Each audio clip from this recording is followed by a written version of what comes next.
Alam natin gaano ka-powerful ang pag-ibig, mga kapatid. Something changed in a person when they are loved. There's like a sort of magic pag ang tao po ay na-in love, mga kapatid. Sino na naranasan ma-in love? People need to be loved. Tayo ay nilikha upang ibigin at umibig, mga kapatid.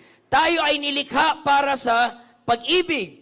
No wonder why ang daming mga tao ngayon na obsessed sa social media na kung ano-ano na lang pinagagawa nila sa kanilang TikTok, Instagram, Facebook, kung ano-anong mga pa-cute, mga kapatid, kinikembot yung kanilang mga puwet, hallelujah, kung anong pinapakita nila dahil sila ay obsessed sa likes, sa shares, sa hearts, sa comments. Why? Because they want to feel love. That's what they want, mga kapatid. Deep down in their hearts, they want to feel love. At sino naranasan ma-in love? Taas ang kamay. Grabe yung power ng pag-ibig. Kahit di ka naliligo noon, naliligo ka na. Kahit amoy putok ka noon, bibili ka na ng deodorant, mga kapatid. Magsasabon ka na palagi. Dati hindi ka naman conscious sa tagyawat mo, sobrang dami. Pero ngayon, very conscious ka na. Hallelujah, dati kung ano-ano lang sinusuot mo. Pero ngayon, inaalam mo. Ano kaya yung mga type ng crush ko na kulay?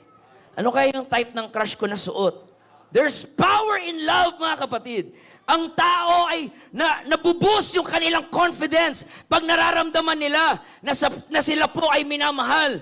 Actually, if you study yung mga tao po na naging masama na ngayon, if you study yung kanila pong background, yung kanila pong upbringing, lumaki sila sa isang tahanan na hindi nakaramdam ng pag-ibig. Kaya ang kanilang perception sa mundo is very fatalistic and very negative because ang kanila pong upbringing ay hindi nakaramdam ng pagmamahal. Pero yung mga taong madalas nagiging successful ay yung mga lumaki, mga kapatid, na na-nurture sa kapangyarihan ng pag-ibig. Ganon ka-powerful ang pag-ibig pag tinamaan tayo niyan, mga kapatid. At kung paano naman tayo nababago ng pag-ibig, ganon din naman tayo na di-devastate pag tayo ay na-broken sa pag-ibig. Ang pinaka-trahedya, hindi yung mabangga ka ng sasakyan or magkasakit ka. Ang pinaka-trahedya ay yung traidorin ka ng iyong pinaka-iniirog.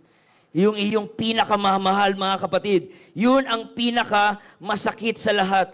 To be betrayed, to be forsaken, to be hurt by people that you love. We all long for a love that will not fail, will not wane, will not disappoint, will not die. We search for true love because our world is a sea na puno ng mga peking pag-ibig. We long for a love that endures and give us a lasting satisfaction and a lasting joy.